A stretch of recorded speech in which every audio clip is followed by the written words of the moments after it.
Bago ako tumuloy, magbibilag ba talaga kayo sa araw hanggang ano? Ha?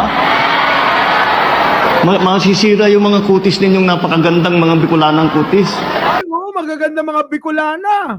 Alam nyo mga kababayan, tandaan nyo, ang isang proyekto, kahit sino nagumpisa at tinuloy ng kung sino man ang sumunod na administrasyon, wala, malaking ambag pa rin kung kanino at sino ang tumapos.